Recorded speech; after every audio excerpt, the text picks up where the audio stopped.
Hello and welcome back to the channel. I am V. Thank you for checking out this video.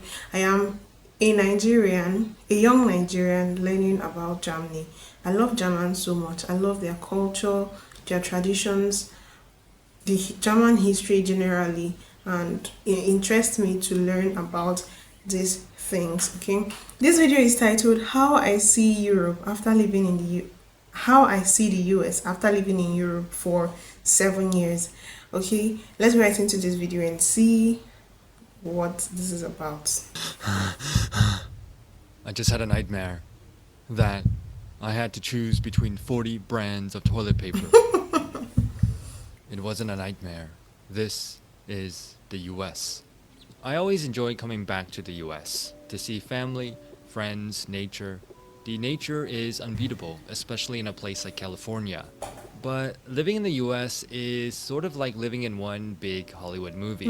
It's an experience, the good, the bad, and the ugly.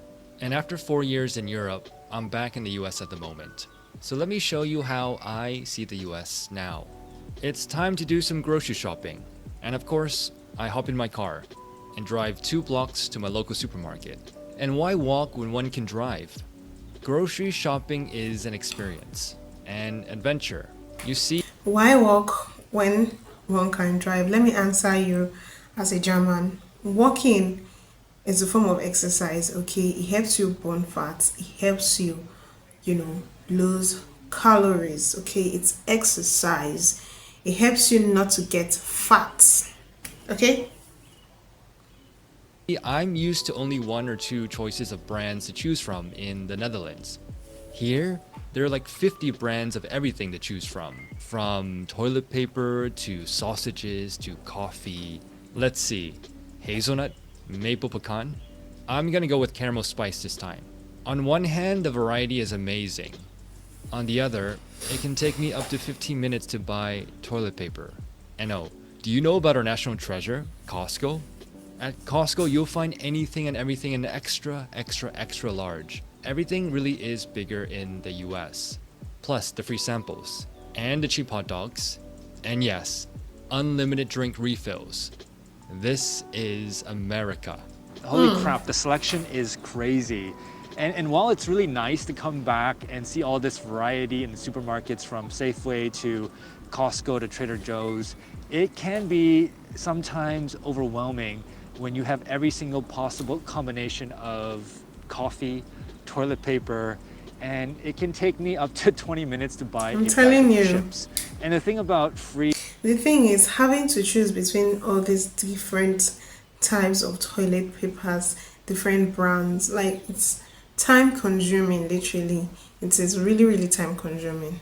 soda refills, while I still love the concept and I loved it as a child, it's actually not so free because it's going to cost you in the long run in terms of your health. It's time to go meet some friends for lunch. And on the way there, I see them. Oh my. It's always a shock. The homeless. This is the part that Hollywood never shows. The life goes on. It's part of everyday life in a big city. But I am looking forward to lunch and the food scene in the US. From Asian to Mexican to everything in between, there is something for everyone. And fast food everywhere. Every block, every mall, every day. No wonder everyone is so big. Damn, I already gained 20 pounds. But I know I will lose it all when I get back to the Netherlands. And during lunch, my friend mentions her son had an allergic reaction. Went to the emergency room. Luckily, he was fine, but they received a bill for $20,000. And then my other friend tells me about the time he fainted, got transported to the ER, and was handed a $10,000 bill. It definitely makes one think twice before deciding to go to the ER. Exactly. And then we talk about work, which is the most American thing to talk about. And he tells me casually, it's fine, same old, had to work this past weekend. Still working 60 hours a week. And I think to myself, If I ever decide to return back to the US, I think it would be quite difficult for me to adapt back to the American way of life, culture, in terms of working, the number of hours, the stress, the lack of vacation, the fact that people don't take their vacation days, but I do miss parts of American work culture, the drive, the ambition, the energy, being surrounded by people who are very ambitious about their careers. It drove me to become a better person, a more confident person. And to be honest, I do miss that because that is part of my DNA growing up in the US. But it's a trade-off, right? It's a trade-off between, yes, you do make a lot more money in the US, but the trade-off is time. That is the opportunity cost. Guys, I am an economist. I studied economics for 4 years in the university. So, guy, that is the opportunity cost, okay? Then we start talking about vacation. Another friend tells me about his jam-packed 1-week vacation visiting 4 countries. And I was like, how is that possible? 4 countries, 1 week? Then I remember. That's how I used to travel as well. And that's the thing, right? When you don't have that much time, you learn to pack everything in.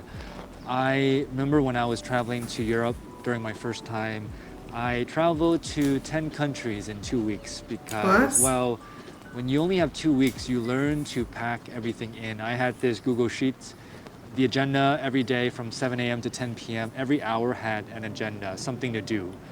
And that's the thing, right? When you travel so far to Europe, to Asia from the US, and you only have 1-2 weeks, you better make the most out of your time. I'm telling Now you. let's get back to paying the bill.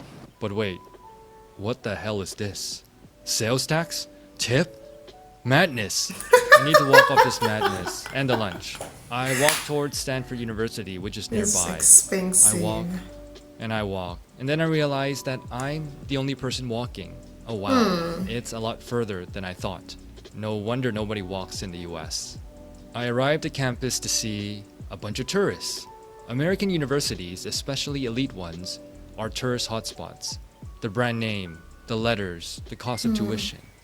It's one of the biggest businesses in the US. And then I overhear some people talking about the $58,000. most recent mass shooting. A mass shooting at an American school in suburban Denver. We are 25 days in, and there have been 40 mass shootings. It seems like this is the norm nowadays in the US. It's sad and it's horrible. And oh yeah, the police, they beat up someone else again. What's sad is that many people no longer trust the police. And I know plenty of great police officers. But all it takes is a few bad apples to ruin it for the rest of them. Now I wonder what the news outlets are saying, because I've stopped reading the news. It's like this all-out war, CNN versus Fox. You get 2 different stories. It seems like such a divided country nowadays. The left versus the right, Democrats versus Republicans, the police versus the world. And this is the thing that always shocks me when I come back now. How divided the country has become. I mean, you can literally lose a friend because of politics. The media has done a role in pitting this group versus this group as well. And it's sad because it doesn't seem so united anymore. It seems quite divided every time I come back, and it's sad. And the thing about the police, well, the police, they have such a bad reputation now when in fact they should be part of the community protecting people. And yes, there have been very unfortunate events that have happened.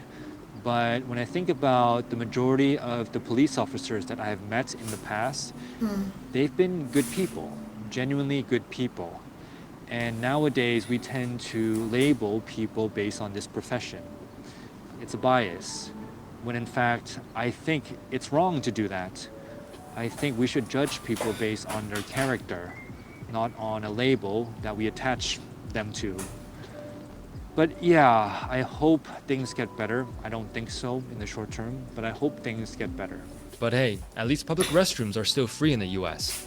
It's time to head to the mall to do some shopping and say hello to American consumerism and overly friendly customer service people. Shopping in the US is sort of like a game, looking for deals, getting credit card points.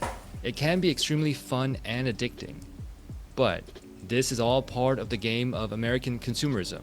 So be careful, or else you'll be in credit card debt like a dearth of Americans. Well, it's late and it's time to head home. And of course, there's traffic at 3 p.m. And this guy ahead of me just cut off the cyclist. It's quite a shock to see bikes, cars, buses, motorcycles all merging together in one lane. it can be quite dangerous to cycle in an American city.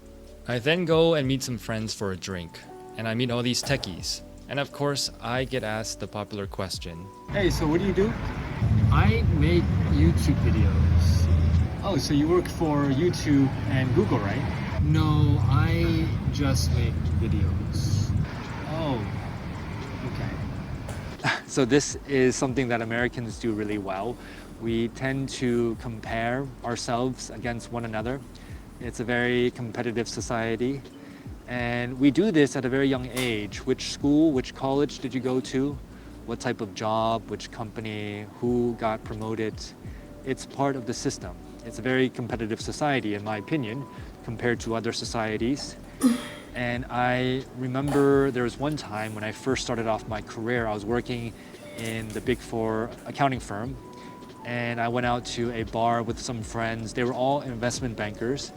And I was talking to this one girl who was an investment banker. And of course, we talked about what we did. And when I told her that I worked in a Big Four firm, she kind of looked down upon me and said something very judgmental, like, oh, you only work at a Big Four company. And so I just remember feeling very crappy at that point in time, like I wasn't good enough. But I don't blame her. It's the system that we grow up in. And we tend to judge each other based on what we do. what a long, exhausting day. Just another day in Hollywood. Just another day in the US of A.